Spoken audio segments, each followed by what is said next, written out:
What does it take when a family founded on love and faith slowly disintegrates? When the ideal of plural marriage dissolves into something much darker, and one man's choices burden everyone around him? Today's video delves deep into one of the most tragic makeovers ever depicted on Sister Wives.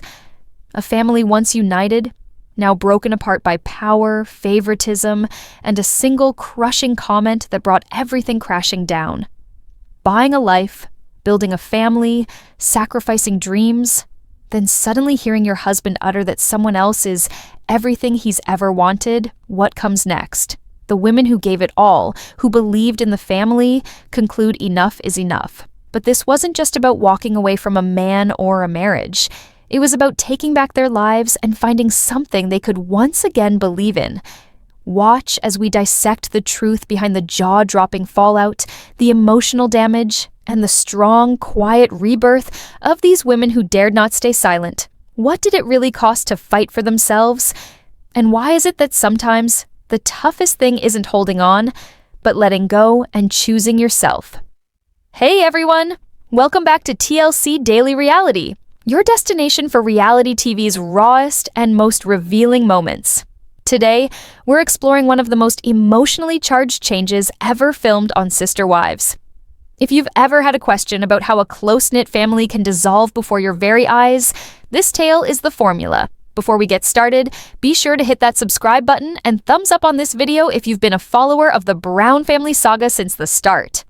And hi, I'm dying to hear what you thought when you first heard that infamous diesel jeans model remark. Did it leave you breathless like it left me? Share it in the comments. Let's discuss. Now, let's flash back.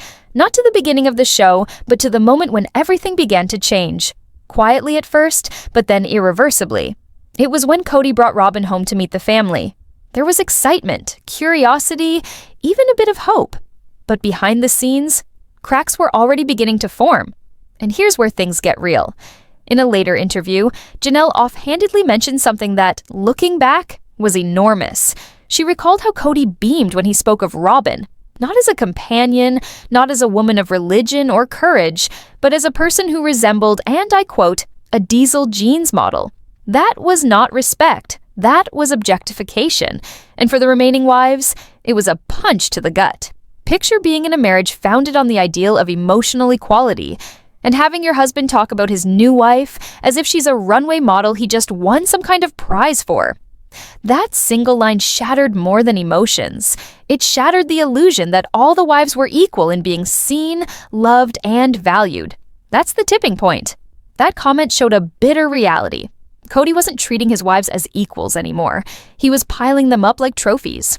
One to care for the children, one to keep the family unit together, and one to accompany him like a gleaming trophy of achievement. And that trophy? That was Robin. This was not favoritism. It was a complete change in the ground of their family. A family meant to be grounded in spiritual values, equal love, mutual sacrifice. But from then on, everything shifted. The vibe changed. And not quietly. What happens when a family grounded in balance begins to tip too far to one side? Resentment builds, trust breaks down. And gradually, something that appeared to be oneness turns into a home filled with isolated lives, held together by a name but broken in the center. And it all comes back to that single moment. That single line. Diesel jeans model. It wasn't only a phrase, it was a red flag waving in front of everybody's face. This isn't about jealousy, it's about being erased. Think of spending years creating a life, having children, giving up your time, your sleep, your dreams, only to have the man you used to call husband fanboy over someone else like she's the only person he's ever envisioned for himself. Let that sit there for a moment. That's not hurtful, that's humiliating. And the kicker? Cody didn't even flinch as if he had hurt himself.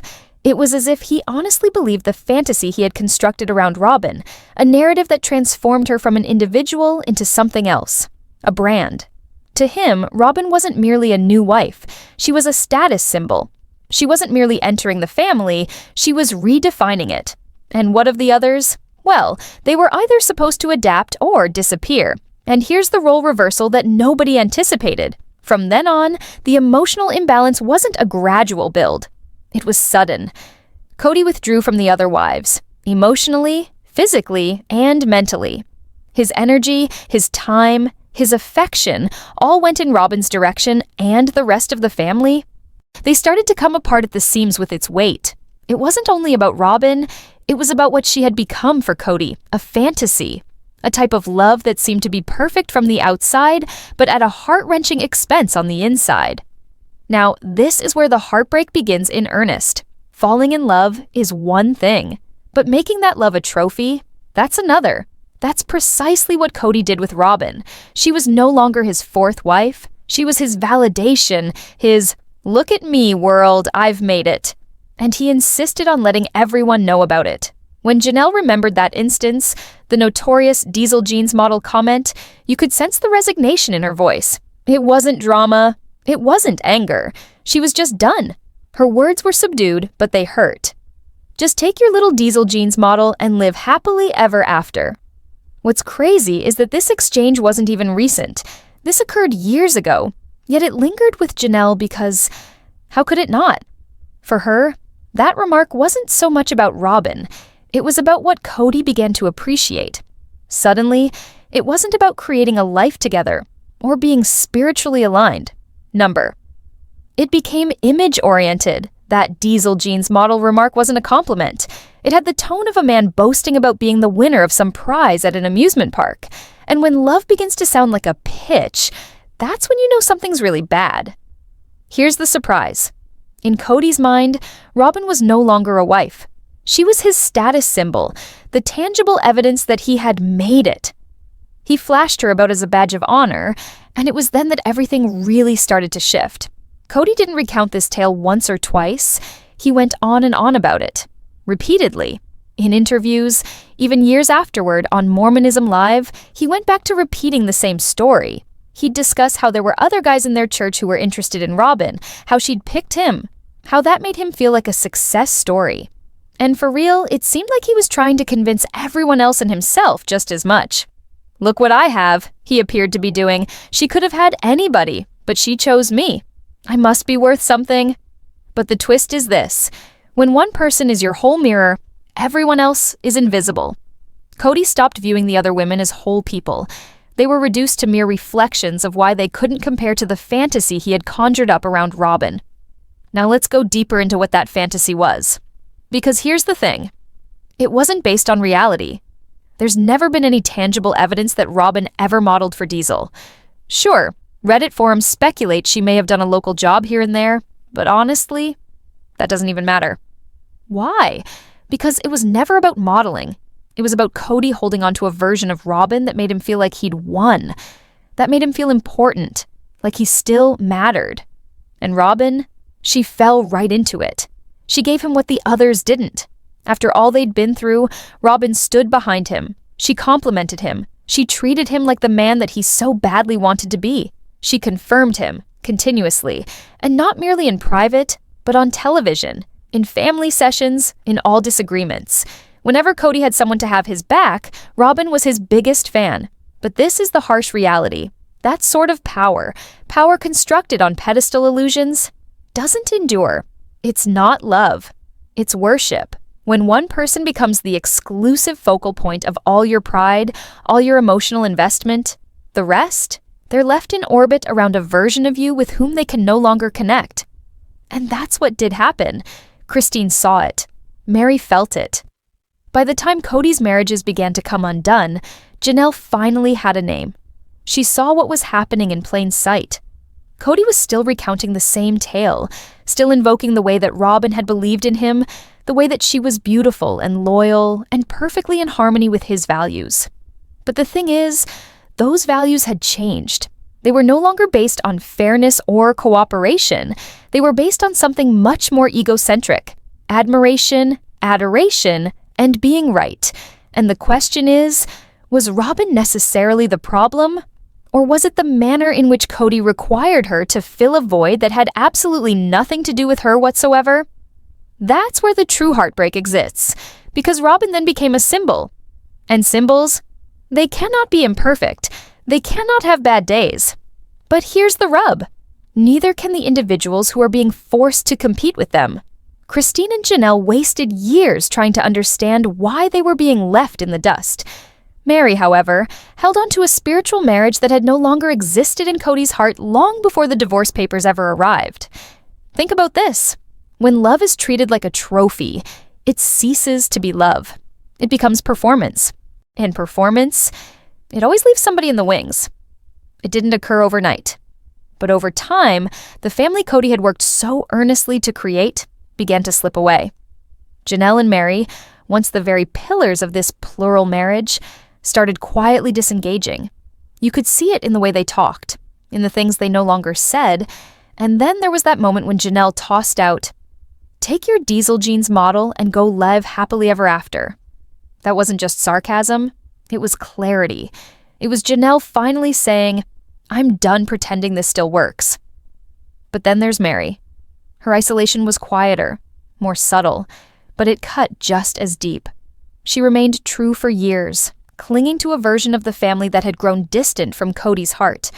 Mary's loyalty remained longer than people predicted, but by remaining so, she became transparent, no longer in on family matters, no longer truly desired, yet still in demand as a symbol of a past slipping farther away. What had once seemed like a shared existence had gradually evolved into something much darker still, a pecking order. Robin sat at the top. The rest, hanging on or else dropping away, one by one. What was once unity was now a ladder, and Cody, whether he knew it or not, was less a husband and more a man grasping just one form of love, with the rest of it falling apart behind him. And then came the unexpected moment that no one could have foreseen. Not the viewers, not the family, not even Cody. On the May 4th show, it all changed. The television screen went dark. The room air was altered. And in an instant, the Brown household was confronted with something that no parent would ever want to experience. Garrison Brown, Cody and Janelle's son, had left. There was no swooning music, no foreboding for shock value. It wasn't manipulated for emotional impact. It was still, raw, real. TLC didn't add sound or commentary, only a black screen and white letters. That silence told more than any confessional ever could.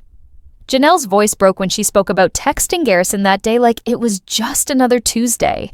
But this was not just another day. Mary could hardly comprehend it. By the time Cody was able to reach her, he only managed to tell her that Garrison had ended his life. That phrase, it froze time. You could notice the gravity of it knock Mary like a wave she wasn't ready for. And Cody? He crumbled too. You could see it all over him. The guilt, the weight of what had occurred, the overwhelming realization that nobody was immune to the repercussions of this family's breakdown.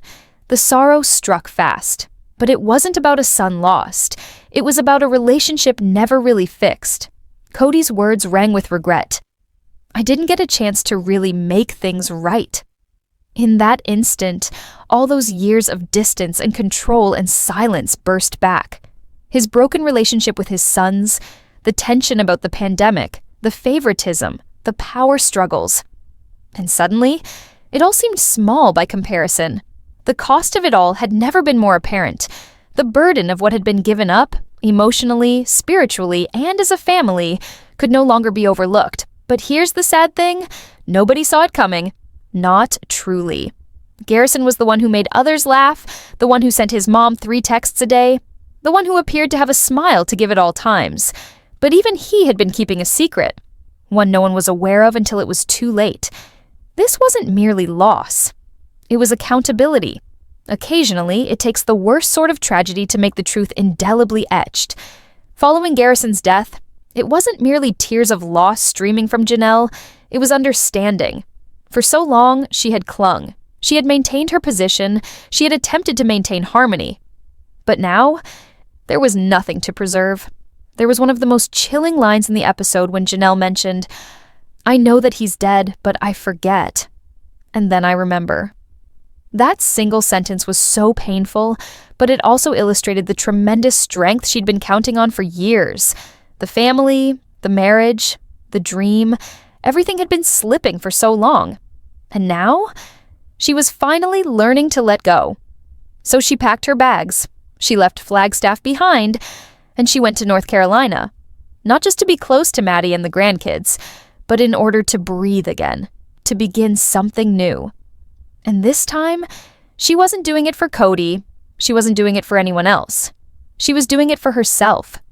There's something poetically nearly elegant about what Janelle is doing next. A flower farm. Tata Farms. It's not a business plan. It's a form of healing, a way to reclaim the earth, to bring forth something lovely in a world that has taken so much. Janelle's path is not about fleeing. It's about restoration. It's about putting down roots in someplace safer, someplace solid. After all the spiritual promises, all the plural marriage ideals, was something simple, something honest, something she could believe again. And this time, it wasn't Cody. Staying had become a process of losing themselves for Janelle and Mary. It wasn't about paperwork, legality, or the burden of a marriage. It was about what they described as a spiritual divorce. A somber, painful acknowledgement that they could no longer exist in Cody's shadow. They could no longer play characters in a narrative that was not theirs to script anymore.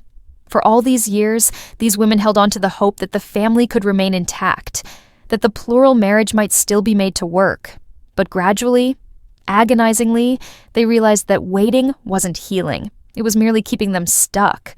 They lost hope for the change that did not arrive. They lost being side characters in a story that privileged one voice, one version of the truth. Janelle's move to North Carolina wasn't a physical one alone. It was a strong step toward retaking her own life. And Mary? She started stepping back too, creating space to heal and to discover who she was outside of Cody's universe. At the same time, Cody's universe began to contract. While the women moved forward, he became increasingly alone. Himself imprisoned by his own regrets, himself entangled in the web of broken relationships. His family, which he had worked so desperately to keep intact, was disintegrating, and his control, the one thing he depended on, was slipping away from him. And in that juxtaposition, in that hidden dissolution, the burden of it all became too much to bear. It couldn't be more obvious. The women were healing, taking back their lives and their identities, and Cody was left with the legacy of a broken family and the silence that accompanied it. This wasn't about divorce or splitting up. It was about freedom, about finally stepping out from the shadows and choosing themselves. That notorious Diesel jeans model remark, it wasn't just a snide boast, it was a symbol. A fantasy Cody held on to, one that cost so much more than anyone bargained for. When he put Robin on that pedestal, it ceased being about love. It became about status, approval, and a glistening image that diverted attention from the underlying battles. What's really sad is how that illusion didn't just lift Robin up, it pushed the other women down. Janelle, Mary, they all became invisible to Cody. And that invisibility, it was painful. It rent asunder the very fabric of what was to be a family founded on common faith, sacrifice, and solidarity. Rather, it became a pyramid, where love was not determined by true connection, but by who received the attention, who was the model, and who was in the background. So here's what's really strong. These women didn't walk away from a man or a marriage. They took back their lives. They broke out of a narrative that no longer worked for them, and that cost them an incredible amount of courage. Janelle's relocation to North Carolina. Mary taking a step back. Mary striking out on her own. These aren't only endings, they're beginnings. So, when you are watching the show, keep this in mind.